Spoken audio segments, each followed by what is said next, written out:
আসসালামু আলাইকুম বন্ধুরা, শান্তির ব্লগ অ্যান্ড রান্নায় জানাই সবাইকে স্বাগত। প্রতিদিনের মতো আবারও চলে এসেছি আর একটা রেসিপি নিয়ে। আজকে আমি করে দেখাবো হাতে মাখা ডাল দিয়ে পুঁইশাক রান্না। তো চলুন শুরু করি। তো আমি প্রথমে চলে এসেছি এখানে আমার ছাদ বাগানে। তো এখন বাজে সকাল 6টা। তো এই দেখুন, আমি ছাদ বাগানে এরকম একটা পটের মধ্যে আমি লাগিয়েছি পুঁইশাক, আর সেই পুঁইশাক আজকে তুলে নিয়ে রান্না করব। এই দেখুন, এরপর আমি কেটে নেব এখান থেকে। আর বন্ধুরা, নিজের হাতে লাগানো যে পুঁইশাক, সেটা যে রান্না করে খেতে কতটা টেস্টি হয়, সেটা তো যারা এইভাবে চাষ করে খেয়েছেন তারা নিশ্চয়ই বুঝতে পারবেন। তো এখান থেকে আমি কেটে নিয়েছি। এই দেখুন, পাতাগুলো দেখুন কত বড় বড় হয়েছে। তো চলুন রান্না শুরু করি। তো পুঁই শাকটাকে আমি এরকম ছোট ছোট ডাঁটাগুলো ছোট ছোট করে কেটে নিয়েছি, আর পাতাগুলোকেও ছোট ছোট করে কেটে নিয়েছি। এখানে নিয়েছি আমি 1 কাপ মসুর ডাল, আর এখানে নিয়েছি 2টো মাঝারি সাইজের কোচানো পেঁয়াজ। এরপর চলুন রান্নাটা শুরু করি। প্রথমে আমি মসুর ডালটাকে ধুয়ে নেব। আমি 2 থেকে 3 বার পানি পাল্টে পাল্টে ভালো করে মসুর ডালটা ধুয়ে নেব। আপনারা এখানে চাইলে আলুকে ছোট ছোট কুচি করেও দিতে পারেন, আমি এখানে আলু দিইনি। এরপর আমি একটা স্টিলের পাত্র নিয়েছি, এর মধ্যে আমি দিয়ে দিলাম কোচানো পেঁয়াজ। পেঁয়াজটা দেওয়ার পর আমি এখানে দিয়ে দেব মশলা।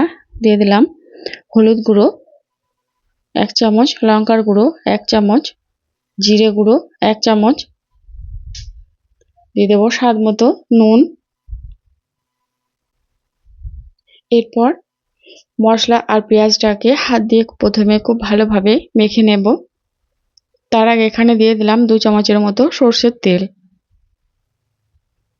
সবগুলো উপকরণ হাত দিয়ে খুব ভালোভাবে আগে মেখে নেব। এরপর আমি এখানে দিয়ে দেব ধুয়ে রাখা মসুর ডাল। মসুর ডালটা দিয়ে মসুর ডালটাকে খুব ভালোভাবে পেঁয়াজ আর মশলার সঙ্গে এভাবে হাত দিয়ে মেখে নেব।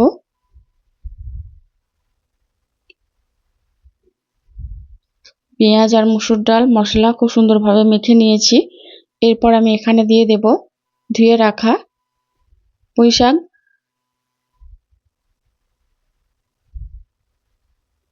পুঁইশাকটা দিয়ে পুঁইশাকটা মসুর ডাল আর পেঁয়াজ মশলা সব কিছু একসঙ্গে হাত দিয়ে এভাবে মেখে নেব।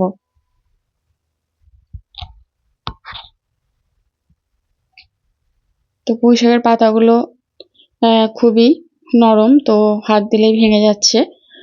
তো দেখুন, এইভাবে খুব ভালো করে মশলা আর পেঁয়াজ মসুর ডাল সবকিছু পুঁইশাক একসঙ্গে এইভাবে হাত দিয়ে মেখে নেব। এই রান্নাটা খুব সহজ এবং তাড়াতাড়ি হয়ে যাবে। তবে আগেকার দিনে মা ঠাকুমারা এভাবে ঠিক রান্না করতেন হাতে মেখে, আর অনেকটাই টেস্টি হয়। এরপর আমি এখানে একটা কড়াই গরম করে নিয়েছি, এর মধ্যে দিয়ে দিলাম 1 চামচের মতো সরষের তেল। তেলটাকে খুব ভালো করে গরম করে নিয়েছি। এরপর আমি এখানে দিয়ে দেব 2টো শুকনো লঙ্কা। লঙ্কাটাকে একটু ভেজে নেব। লঙ্কাটা ভেজে নিয়েছি। এরপর আমি এখানে মেখে রেখেছিলাম পুঁইশাক আর মসুর ডাল, সেটা কড়াইয়ে ঢেলে দিলাম।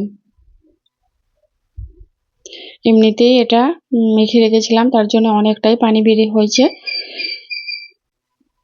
তো এখানে আমি এটা ধুয়ে একটু পানি দিয়ে দিলাম।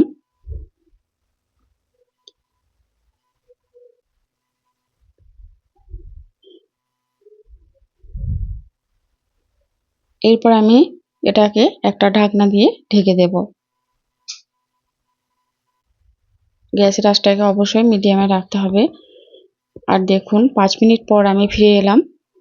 তো দেখুন, শাকটা অনেকটাই নরম হয়ে গেছে, আর মসুর ডালটা অনেকটা প্রায় সেদ্ধ হয়ে এসেছে।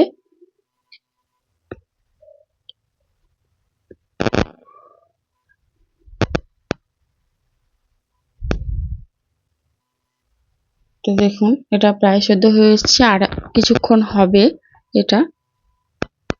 তো আমি আবারও ঢাকনা দিয়ে ঢেকে দিলাম। এইভাবে ঢেকে ঢেকে আমি মসুর ডাল আর পুঁই শাকটাকে সেদ্ধ করে নিয়েছি।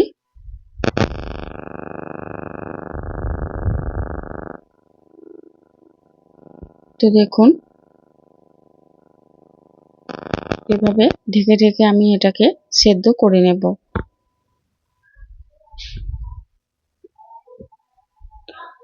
আর প্রথমেই আমি এখানে এই দেখুন সেদ্ধ হয়ে গেছে। আমি প্রথমে এখানে পানি দিইনি, তারপর যে পাত্রে মেখেছিলাম ওটাতে মশলা লেগেছিল, ওটা ধুয়ে আমি হাফ কাপের মতো হবে পানি দিয়েছি। এখানে আর কোনো পানি ব্যবহার করিনি। এরপরে আমি এখানে দিয়ে দিলাম 1 চামচ চিনি। চিনিটা দিয়ে আবারও ভালো করে নেড়েচেড়ে মিশিয়ে নিলাম। তো রান্নাটা আমার হয়ে গেছে। পুঁই শাক ডাল ভালোভাবে সেদ্ধ হয়ে গেছে, যেহেতু পুঁই শাকগুলো এখনো নরম, খুব তাড়াতাড়িভাবেই সেদ্ধ হয়ে গেছে। এরপর আমি এখানে একটা আবারও কড়াই গরম করে নিয়েছি। এখানে শাকটাকে একটু ফোড়ন দিয়ে নেব। আমি এখানে দিয়ে দিলাম 1 চামচ সরষের তেল, আর তাতে দিয়ে দিলাম রসুন।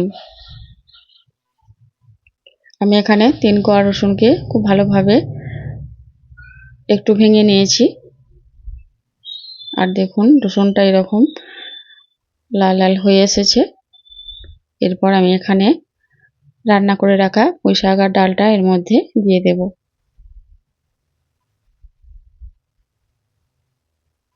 এরপর আমি সবটা এর মধ্যে ঢেলে দিলাম। তো রান্নাটা আমার হয়ে গেছে। তো কেমন লাগলো বন্ধুরা হাতে মাখা পুঁই শাক ডাল দিয়ে? তো কেমন লেগেছে অবশ্যই জানাবেন। ভালো লাগলে লাইক কমেন্ট করবেন।